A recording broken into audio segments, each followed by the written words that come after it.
आप देख रहे हैं India news Channels Television Breaking News.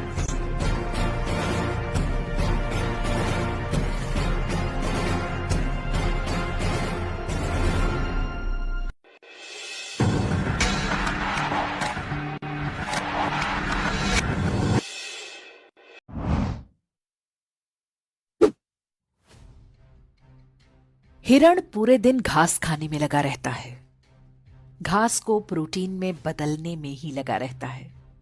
दूसरी तरफ मांसाहारी लकड़बग्घे को जब तक भूख नहीं लगती बस आराम से पड़ा रहता है, क्योंकि उसे पता है कि उनके लिए प्रोटीन का इंतजाम करने के लिए हिरण जो लगा हुआ है।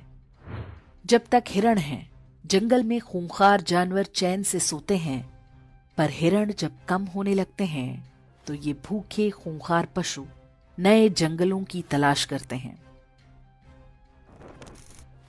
हमारे पूर्वजों ने भी बड़ी मेहनत से सोना, चांदी, रत्न, ज्ञान, विज्ञान इकट्ठा किया था।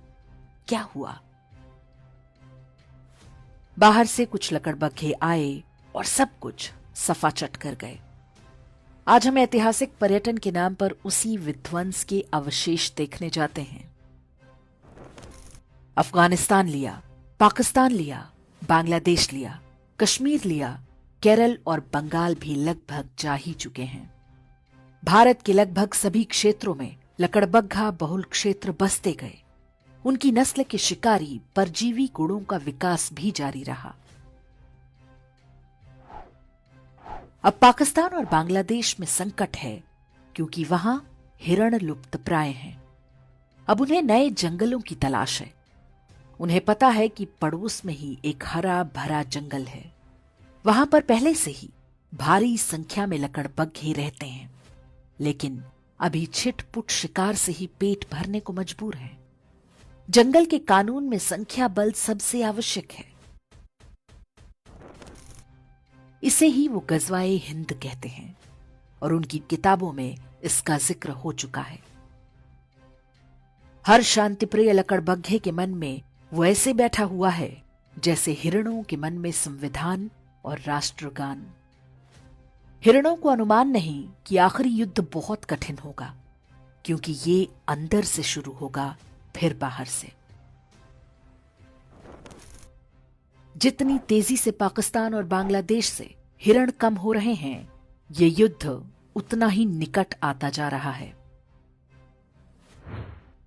ये युद्ध अचानक नहीं होगा। वास्तव में हम पहले से ही इसके बीच में हैं।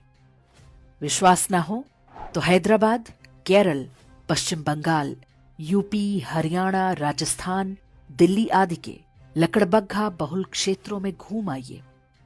हिरणों ने वहां से घर और संपत्ति बेचकर कहीं और बसेरा बना लिया है, लेकिन वे जिन स्थानों को सुरक्षित समझ रहे हैं वो भी वास्तव में सुरक्षित नहीं है। सिर उठाकर देखें तो उनके ही आसपास कोई लकड़बग्घा फलों और नारियल पानी का ठेला लगाए खड़ा है। कोई लकड़बग्घा प्लम्बर, कारपेंटर या मैकेनिक बनकर हिरणों पर नजर बनाए हुए है। हर कोने पर लकड़बग्घों की मांद भी बन रही है। आंखें और कान खोलेंगे तो सब कुछ दिखेगा। आप खूब संपत्ति बनाएं, अपने बच्चों को अच्छी से अच्छी शिक्षा दें, ताकि वे अच्छी नौकरी या व्यापार कर सकें। लेकिन ध्यान रखना होगा कि आप भी हिरण तो नहीं बनते जा रहे। जिसकी संख्या होगी वही ये युद्ध जीतेगा। महंगाई करो ना रोकर, यदि आप 1 या 2 बच्चे तक सिमट गए तो निश्चित मानिए कि जिस घास को आप प्रोटीन बना रहे हैं वो किसी न किसी लकड़बग्घे के काम आएगा।